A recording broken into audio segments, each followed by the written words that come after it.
Greetings, ladies and gentlemen, Duckville here, bringing you some Heart of the Swarm action yet again. It has been a little while since we've seen just a direct cast that I've sent straight to YouTube, kind of like how movies go direct to video. Video. Who uses those anymore? Do you remember rewinding a videotape? Those were the days. Yeah, this is going to be a really cool one I found on, it was actually on Reddit, on the subreddit Cast It. So I'm going to have a look at this and see how we go. It is an extremely long PvP match, which is going to make it all the more interesting. Of course, we'll probably see some of those newer units and the newer styles that have been utilized in Heart of the Swarm. Of course, to make it more interesting, there will be a couple of Heart of the Swarm beta keys strewn throughout this video. So, you know, if you're watching and you're kind of getting it, you know, you're not sure if you want to watch a long PvP, have a stick around and maybe you'll be able to catch one of those keys if you're one of the first people to jump through the replay. But we will have a look and see who our players will be. Up the top left-hand side is our Red Protoss player. Starting up the top, I was going to get a translation on his name, but unfortunately, my fantastic translation friend Taliana was unavailable, and sort of I didn't really get any quick replies straight away to it. So what we're going to do is I'm going to go with Sir Scoots tweeted at me and said you should call him Joe. And what we're going to do is call him Joe. So, the wonders of global play have linked us up with a Korean player playing against our blue Protoss player down at the bottom right-hand side, as the Protoss player on the opposite end will be TenchiSaWaDa. I don't know what that means, but we'll go with Tenchi just because it's pretty cool. Sounds like tension wrench. So yeah, PvP, of course, really interesting matchup in Heart of the Swarm. It has changed a magnitude of amount.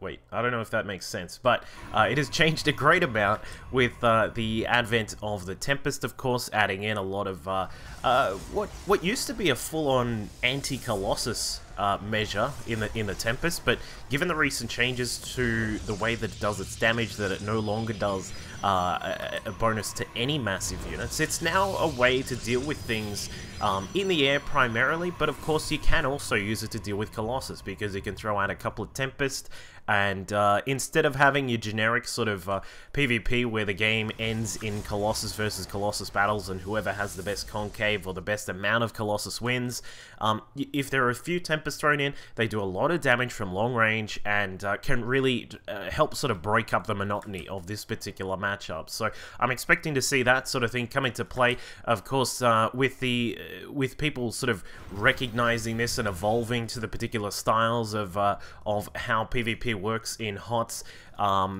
Things have sort of started changing. Of course, the changes to the Void Rays, meaning that with their ability to actually just activate prismatic alignment, allowing them to do straight up extra damage to armored units straight away, has seen the Void Ray make quite a bit of a comeback in this matchup. It's not uncommon to see a player just go for like mass Void Rays, and that's another thing I'm kind of expecting to see.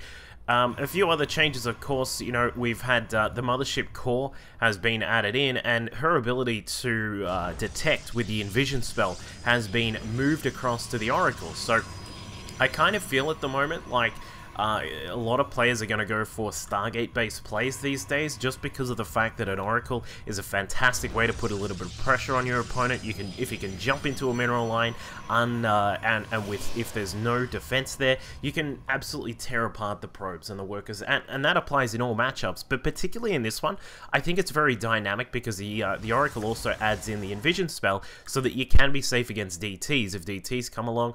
And of course, the reason for those being a presence is because of the cheaper Dark Shrine. Now, of course, that doesn't mean that DTs are going to be an absolutely common, you know, every game is a DT game sort of thing. But I think given that they're, well, there you go. Joe is actually going to go for the Dark Shrine straight away. But just sort of alluding to my point there that it will be a little bit more common to see them, and thus I sort of think that some players will like to go for Stargate openings, pull out a couple of Oracles or something like that. But in this case, we've got our blue Protoss. Tenchi has picked up he's got a Phoenix on the way. We do have an Oracle that's already out on the field, just grabbing some energy, of course. Their Activate Pulsar Beam costing 25 energy, but it does do a lot of damage. Of course, once it's firing against some light units, it does 25 damage to light units. Now, keep in mind, probes only have 20 shields and 20 health, so just a couple of seconds, and your worker line can be absolutely decimated. So We'll see how much that plays into effect. It looks like Joe is going to pick up a Warp Prism to go along with his Dark Shrine. This is actually, this particular build that he's done here with the 3 gates and the Prism coming out along with the Dark Shrine is actually a very, very old build that Whitereye used to use very commonly in PvT. What you would do is you would have a proxy pylon somewhere out on the map. Normally in this sort of case, you would see it around this area here, and then you would pressure the front with some gateway units, drop in the back with some DTs, and you would certainly be able to do quite a lot of damage to your opponent. Now, interestingly, the Warp Prism is coming across the side here. I don't think the Phoenix are going to see... Oh, that is just on the edge of vision there. I don't think that Tenchi would have seen that, because I'm not even sure that popped up on the minimap. But the Phoenix now coming across, trying to scout out what's going on. We'll see if they can find the Dark Shrine in time. It looks like they will try and take care of the Mothership Core. Mothership Core actually dancing around the wrong way, but the Photon Overcharge goes down from that. The Phoenix will be deflected, but not before the Mothership Core is destroyed, and that is a very nice job. Despite losing the Phoenix and almost losing the second one, Tenchi was able to spot that the Dark Shrine was there as well. Looks like he's got the Oracle here to detect, and he's not going to send it across the map to do some damage in the mineral line, so I think he should be okay with the Warp Prism now arriving as well. So we'll probably see the Warp Prism just dive in here, throw down a couple of DTs, probably 3 or so. Yep, just 3 going in now. Of course, with the 3 gates, he's not able to get any more. So there you go, quality commentating right there. But he does get inside. Looks like we will go through and try and take out these 2 pylons as well. Tenchi now reacting. He's of course got that Oracle there, throwing out the Envision spell on one of them. There you go, presses T, bam, he got detection straight away. And the DTs, while getting a decent amount of damage done, are going to be eventually deflected here, as we can see, just finally finishing them off. They do get a couple of probe kills, it looks like, yeah, 4 in total, so not a huge amount, but he was able to take down the pylons and stop production for a short time. And, you know, that's sort of, just sort of some light harassment there, so not too bad. And it looks like Tenchi, is he going to be able to... I don't think he saw that extra DT, but what he is going to do is take care of this Warp Prism. That's going to go bye-bye in just a second. Of course, those early Phoenix helping out with that. You know, this is kind of common to see this in PvP in Heart of the Swarm at the moment. In almost... in the PvP matchup and also in the PvT matchup, it is very common to see very heavy one base based plays. That's a weird statement, but you quite commonly see one base plays in PvP and PvT, just because of the power of some of these units. Of course, now with Joe able to add in some Archons, because he knows that the DTs will be detected if they are found, and of course the Oracle's back at home for Tenchi. He's going to try and sit here on two bases, just going to try and macro up, get a couple of cannons up as well to protect against those DTs if they come along. Keep in mind the pylons, while this cannon is able to get powered by the pylon that's just over here, if you're in reverse positions, the cannon can't be powered from the low ground. It's a very interesting side of the way that HOTS works now for Protoss, but the attack does commence. A couple of Archons at the front. No upgrades for any of these units just yet, but with the Photon Overcharge on the Nexus here, I think that Tenchi should be okay. Yeah, he does, with the lift of a couple of those Stalkers and a nice job there, he is able to keep most of his forces alive. Even the Oracles coming into the army at the back there, trying to take down a couple of the Stalkers. The Phoenix lifting up some more of these units here, just trying to get as much damage as he can. However, the Oracles have been taken out, which is perhaps not in the best interest of Tenchi, but I mean, it's not going to matter too much. He's fine from DTs for the moment. There are these 2 cannons at the front door, not to mention, of course, we'll probably see another Oracle come out very soon. So, looking quite good at the moment on 2 bases. Tenchi up to 63 supply, has a Void Ray coming out, and another Mothership Core has just finished up, so it will be okay for some defense. Looks like Joe is going to have a look at pushing it again. Got some more Stalkers here. I'm not sure about this attack with the Void Rays now coming along. Despite the fact that there are some Archons here, there is the Prismatic Alignment. Well, we'll see if it comes up. He just needs to press that E button, and he should be able to get that activated and then destroy those Stalkers, but no. Micro it away, or at least attempting to micro away, but a little bit late there with the Void Ray, and Tenchi is going to lose a couple of these units, and it looks like, well, the base is probably not going to fall with the Mothership Core here to help out with a little bit of damage as well. Phoenix randomly lifting up units, which surprisingly is adding a great amount to his defense here. It looks as if he should be okay. I don't think that he's going to fall here to this attack. our Red Protoss back at home does have his 4 gates. The Robo is up, and of course the Nexus is now up at the natural as well, but he has started to fall behind a little bit in the worker count. We've got him sitting at 26 workers right now. Meanwhile, for our blue Protoss Tenchi, he's sitting at 37, so doing a nice job with his economy right now, and not to mention, does have upgrades coming along. So he does have +1 on the weapons for these ground units, looking at very nice there is Tenchi, and we'll probably see this game just sort of stabilize for the moment. Not really too much attacking that can be done by Tenchi, of course. He's had to sit back and power up this economy and just start to eventually revitalize his army, and along with the fact that he's getting these expensive Void Rays out, he's not really going to be able to push across the map just yet. Meanwhile, for Joe across the opposite side, he's finally getting this natural base up and running, still sitting at 32 probes, so he's a little bit behind, but chrono boosting out on one of the Nexi to get that started, and adding in a little bit of tech for himself back at home, with the Templar Archives being added in, a Stargate as well, and as I said, we won't see him attack because there's no real way for Joe to attack in just at the moment, but he will clear up some of the rocks, perhaps look to take his 3rd base very soon as well. I'd be sort of hesitant to take that straight away, but if he can get a few more Archons out, maybe some sentries as well, he should be fine to take his own 3rd. Meanwhile, for Tenchi's going for the same thing himself, is going to head down towards the 3rd base, looking at this probe. In fact, the probe's is doing a little bit of mining for the moment, so not going to get started on the Nexus, but certainly will very soon. So yeah, as I said, just sort of stabilizing for the moment, and both players just trying to macro up, get their tech going. As we can see, the Templar Archives has gotten started on Psy Storm for Joe. A little bit surprised about this. PvP is back in StarCraft Brood War, Storm would definitely be added in because you could utilize it against things like large clumps of Dragoons and those sorts of things, and it would do a really good job. But in PvP in StarCraft 2, it's never really been a focal point of this particular matchup, just due to the fact you've got the Archons out there, you've got Immortals as well, and of course the Colossi able to do a lot of damage out on the field before the Templar can even get in range, means that the Storm is not actually too useful unless you're facing up against someone who's doing like Mass Zealot Archon or something like that, where you can lay down Storm and do a decent job. But so I'm kind of very surprised that there you go.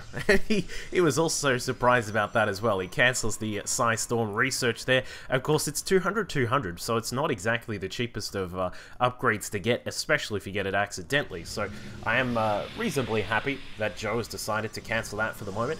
Has powered up to around about 4 Archons, and we'll have more coming in very soon. We'll probably see him also grab, is there a Forge? No Forge just as of yet. Is going up to 7 gates in total. We have seen that he's also researched +1 on air weapons, but hasn't actually gotten started on any air units yet. Of course, apart from the Mothership Core, but I don't think you can really count that in as a real air unit. But still, and what? He's starting it again. Okay, I'm not really sure. He must have started it before and then said, oh wait, I need some gas for something, and is now starting it up again.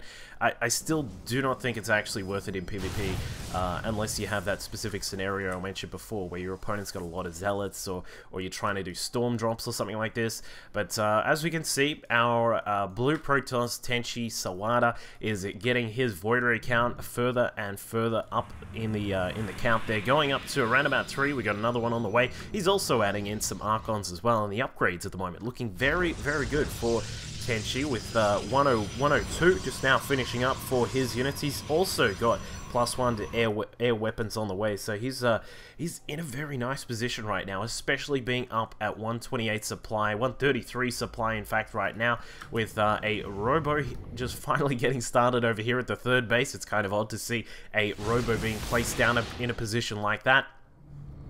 So Tenchi is looking reasonably good right now. I do like the position he's in. He's got that this really nice composition of Charge Zealots, Void Rays with +1, and or about to be +1, and then a few Archons thrown in for good measure as well. This is sort of a very powerful army, and it can deal with just about everything. You can of course throw the Zealots into the ground forces to deal with, you know, it seems like you can soak up Colossus damage. You can also use them to deal with large amounts of Stalkers. The Void Rays are here to also be able to deal with Colossus and also Stalkers, and then of course you've got the Archons to just be giant tanks and, well, basically effective against quite a lot of things. So His army is looking quite good right now. Meanwhile, for Joe, our Korean Protoss over here, he's got a very powerful, hard-hitting army, but I'm still very questionable about these Templar that have been thrown in. We'll have to see how they are effective, well, how effective they are in the main battle that is still to come. But of course, we've gotten to a stage, if you've been watching my my live stream and some of the recent casting that I've been doing live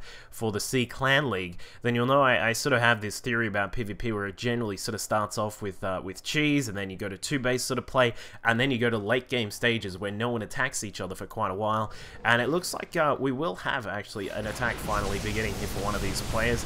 It looks like the prismatic alignment not getting used here. Very good there from Tenchi. He probably could have activated it and busted in there very quickly, but it looks like for the moment Joe is not going to react to this. I'm wondering what his plan is. It looks like the Zealot's now going to charge in, targeting down that Nexus. They should be able to slap that down before the Archons are able to deal with them, and despite the Archons now finally flooding in with their well, they don't actually have any upgrades, and that's actually going to cost him in this fight here. Doing a brilliant job there is Tenchi, and is able to snipe down that 3rd base. He's going to be very happy with that, and I do like the fact that he hasn't overcommitted trying to push into this position here. Of course, while we've mentioned there are no real upgrades here, nor are there any big power units sort of looking towards the mid, late, and then late game. He does have a carrier out and is getting started on a lot of carrier production. As we can see, double Stargates are up. We'll probably see him add on a 2nd carrier. There we go. So 2 at a time are those carriers right now. Of course, the Void Rays not too bad at dealing with carriers. If you can get them in there, get their prismatic alignment activated, and then focus down those carriers very quickly.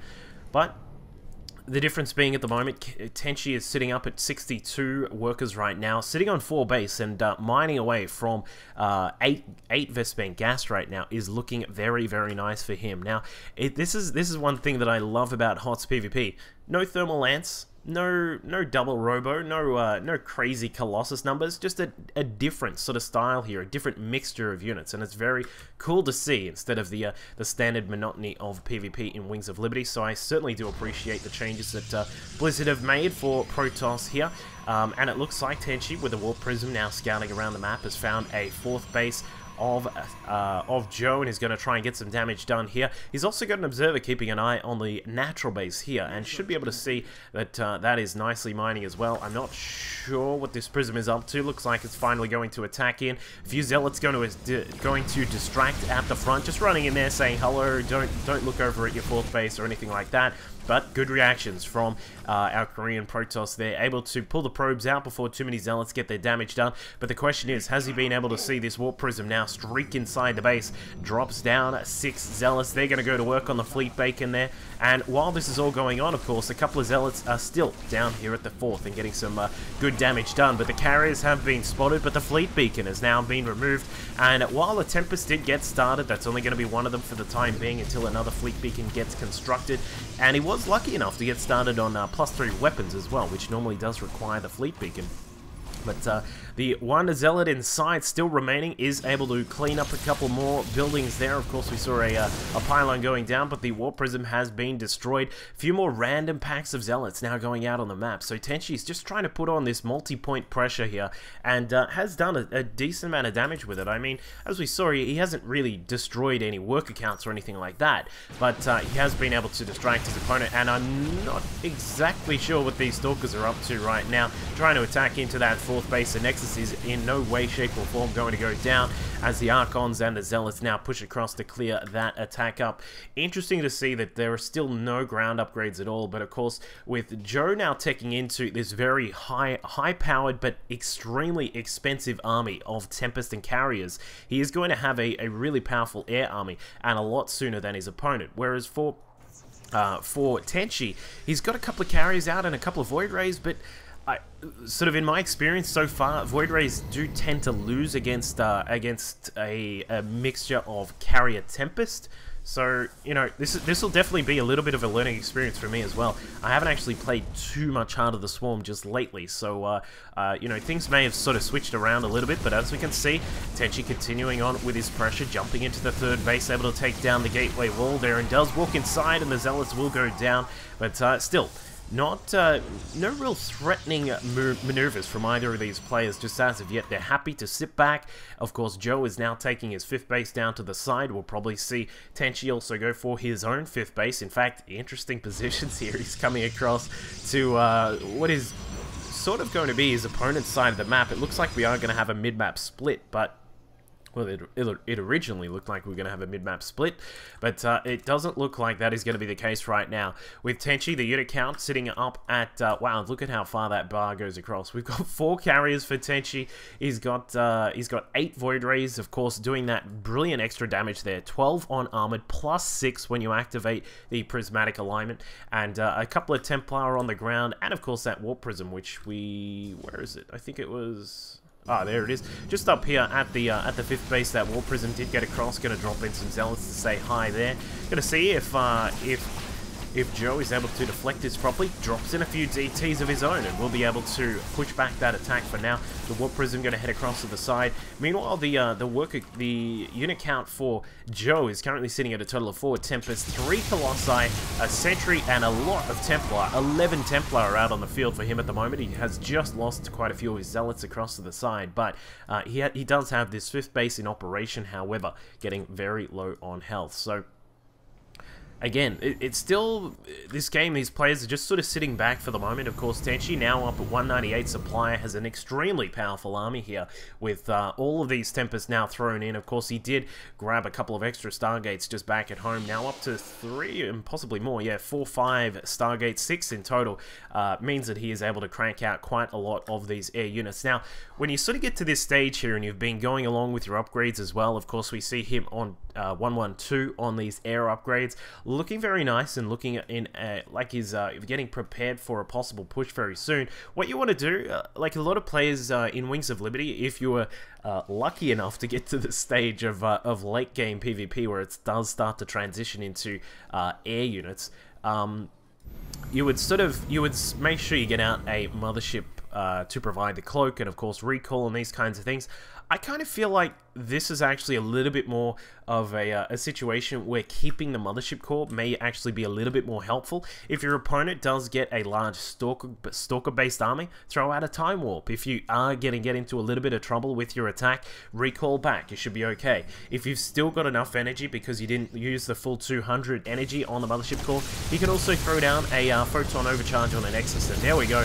Looks like with the shields down, that Nexus is absolute toast there. So Tenchi is going to start to push in here. He's also got those Tempest on the Templar on the ground there. Tempest and Templar are able to provide some covering fire as well. Of course, as we can see, Joe has gotten his own Templar count here, looking at very, very high. And as I said, I'm still very concerned about having that many Templar in the mix. And along with an air-based force, we'll see how he is able to utilize that. The Tempest from Tenchi now pushing in. This is what you really want to use these for, is their long range. Of course, as you can see, they actually can shoot further than they can see. So it really helps to have an Oracle with Revelation or something like an Observer to help scout. And it looks like we will have a battle here. The Void Rays now coming in, activating Prismatic Alignment. Carriers at the back, Archons at the front, able to splash damage all over the army of Joe. And he's sort of forced to pull back for now because, of course, this army does have the protection of being on high ground and of being on a cliff as well. And a couple of storms thrown out there from Tenchi. But as you can see, this is sort of what I was sort of mentioning just before. It doesn't really do too much to a Protoss army. Of course, with their shields helping out and regenning after the storm is over, after they have weathered the storm, as you could say. It's not perhaps the best way to utilize some of that mid to late game gas. So I would like to see both the players just sort of perhaps just switch into full Archons, or perhaps even throw in a few more Stargates as well and get some more Stargate units out.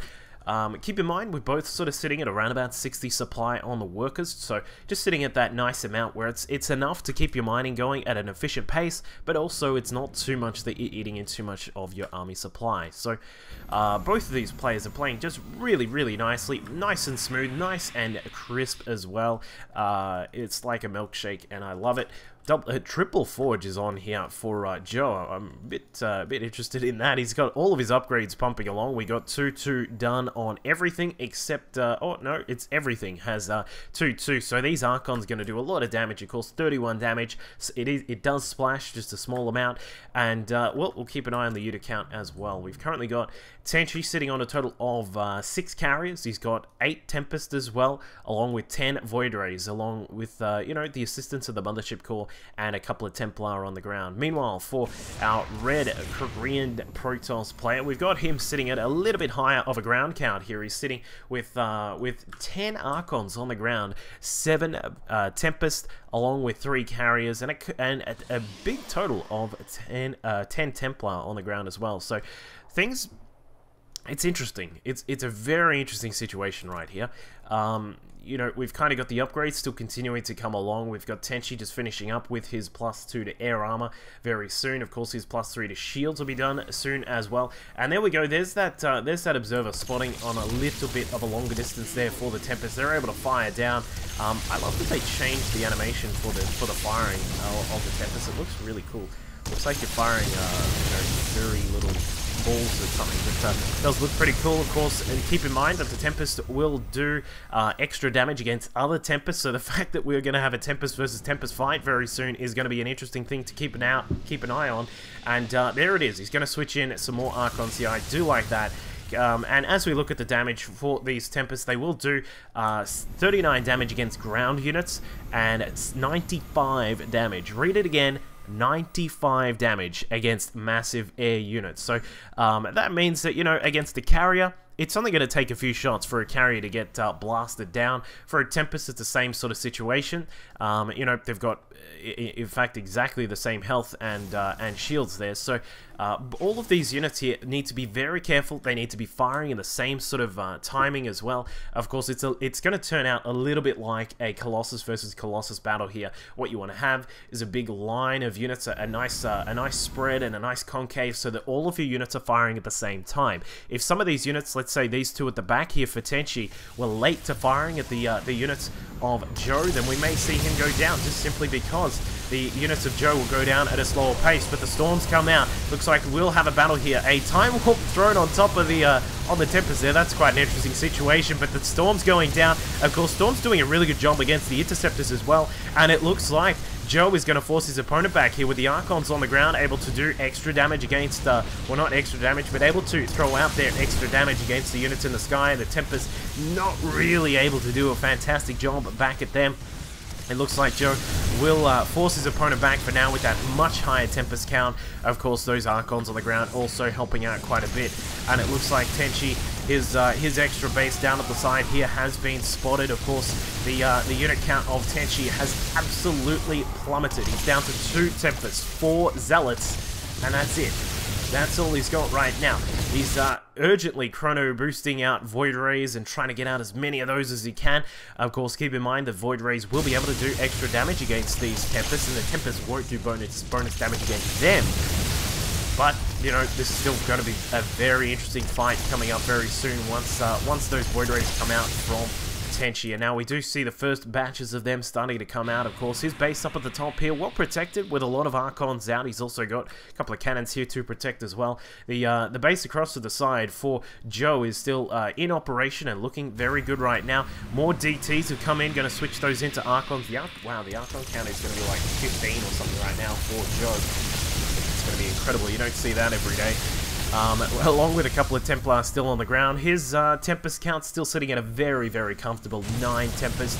And as we see, Tenchi has said, you know what, you're going to fight for my base down the bottom, I'm going to take yours out at 8 minimum.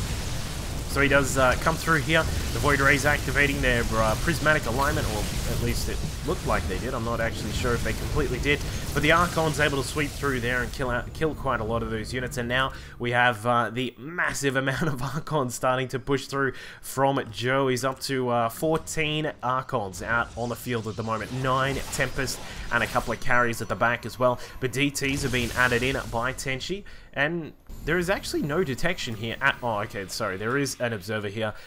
for Joe, so he should be okay to fight against DTs, but they have been switched into Archons now, and another battle ensues here at the base of Tenchi, and it looks like with some very nicely placed storms, it's going to add a decent amount of DPS, but of course the big factor is going to be the Archons that have been thrown in here, and with the there is a prismatic alignment activating against these Archons. Of course, Archons not actually armored units, so that doesn't give them the bonus damage, but it does let them deal with the carriers and some of the Tempest of Joe. And with a reinforcement of Stalkers, Blink Stalkers, keep in mind they have 233, he is able to downsize this army of Joe, and it's looking like he may be able to stabilize for the moment, if not at least just try and get rid of some of these very high-powered units. And the Tempest decide it's better to turn around and fight, and do take care of most of the Stalkers there. And with Zealot support on the ground, Tenchi is going to just hold his position for now. I don't think he's really going to be able to counter push or anything like that, but he does have a lot of Void Rays hanging out at the back of his base.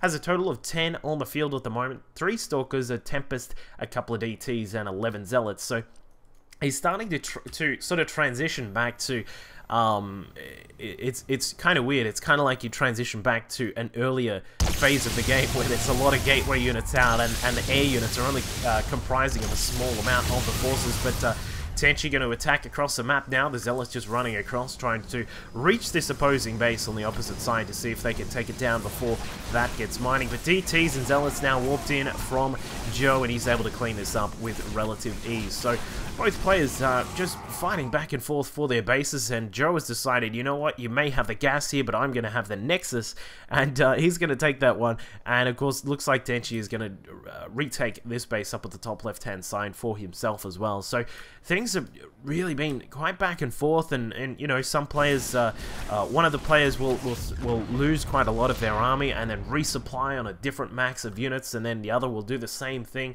Of course, we've seen Tenchi switching between carriers and some Tempest back to Void Rays, and then now back to a very high gateway based count, or at least it was for a moment. We had a lot of Stalkers out, but there's actually a lot of Void Rays out right now, which is the interesting count.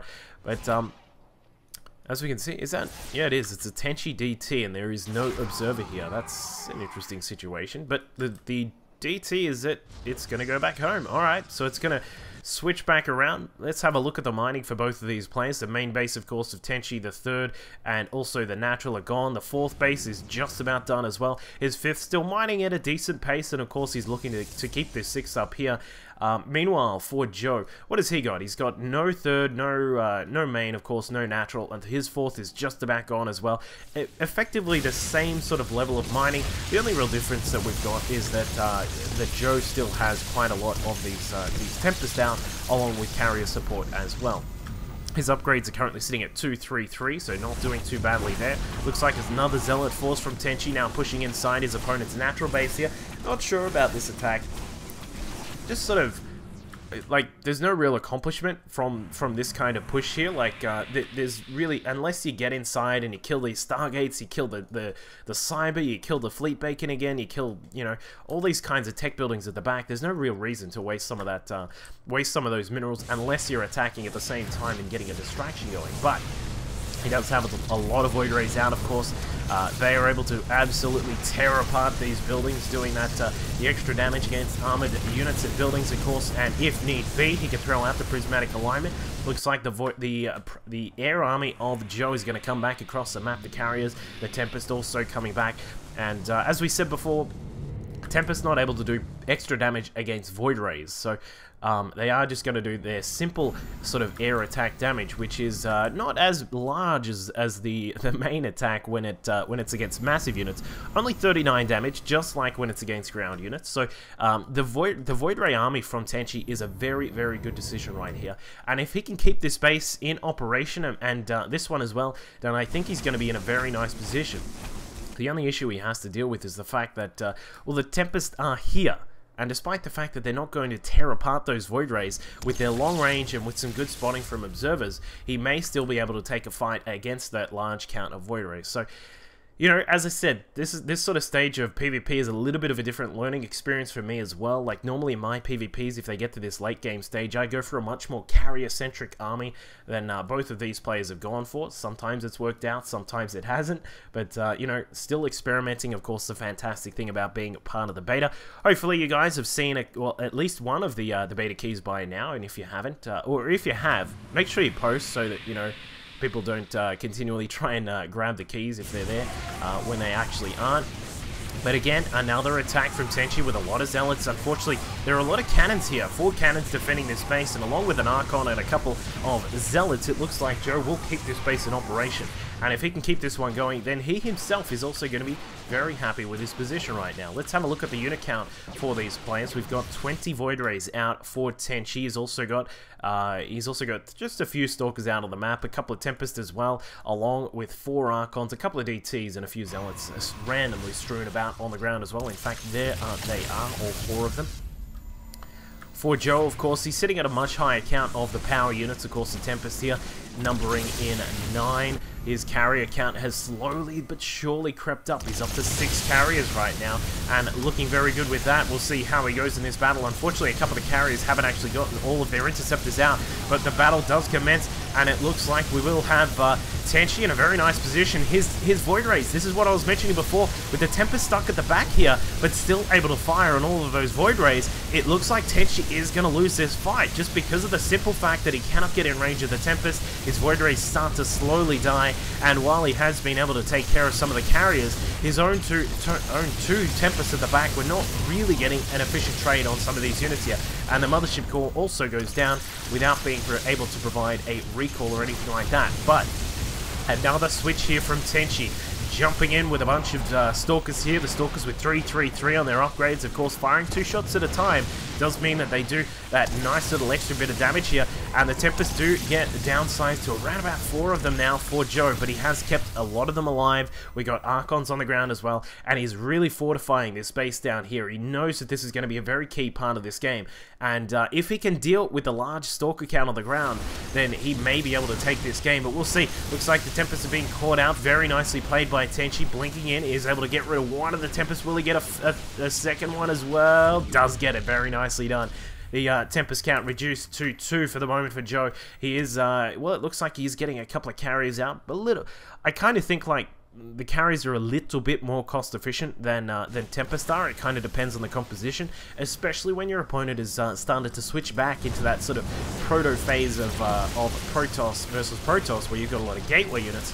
Carriers are going to be a little bit more efficient just because they're able to throw out those interceptors, do extra damage, and really take care of things like these Stalkers and the Zealots. But the Tempests have been caught out yet again with their pants down. Stalkers blinking into the main base here, able to get a good shot on the Tempest. They're trying to get out of range. The last remaining Tempest of Joe goes down, and it looks like he's going to be forced to stick with a large, with some carriers, and while his 6th base is still in operation, there is a little bit of threatening positioning going on there. But a DT switch from Joe, able to bring out those guys, and they're able to clean up the last remaining Stalkers here. Looks like Tenchi trying to get some work done on the carriers, but not enough damage being done here, and the attack is foiled for now. But of course, he did get a lot of work done, downsizing the army of Joe just down to 2 carriers, 8 Dark Templar on the ground, and 8 Zealots as well. So this has really been quite a back and forth game between these two players. We've been going for, wow, around about 52 minutes up until now in game time, which I would guess is around about 35 on real time minutes. But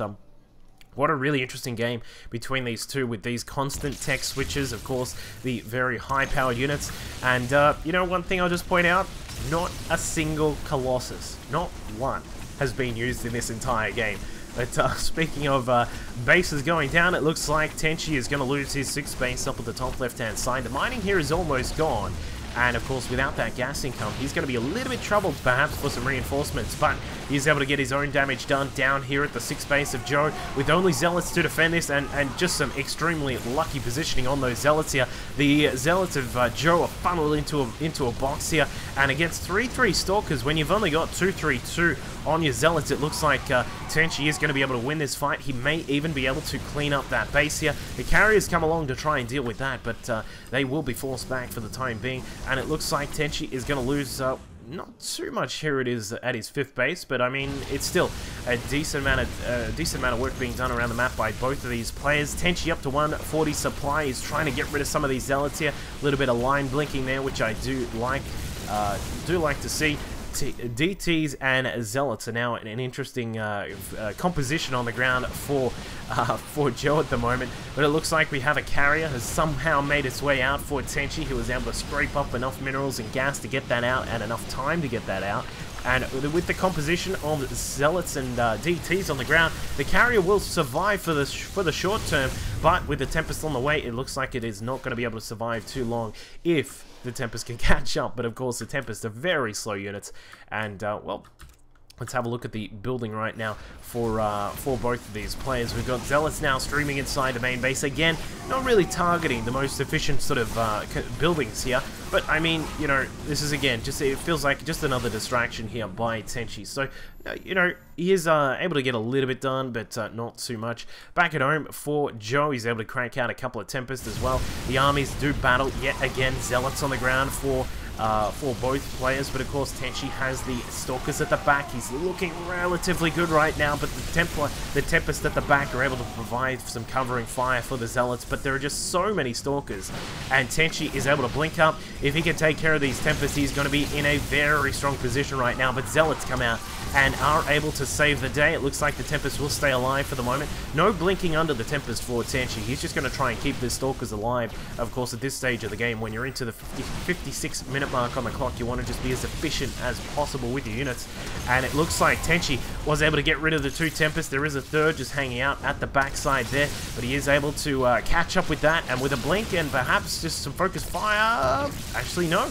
Tenchi heads back. I'm not sure how I feel about that, but he is getting some damage done on this Nexus here. Does take it down. It looks like that is just finished off right now, and with a blaze of blue fire and glory, Tenchi is able to take down his opponent's base. So they are actually even on bases right now. The big question is, who is going to be able to most efficiently utilize their units? We do see the unit count currently sitting at 3, or we'll go with Tenchi because we're looking at him right now. 12 Stalkers, a carrier, two Dark Templar, and a couple of Zealots out on the map somewhere. There's one of the Dark Templar.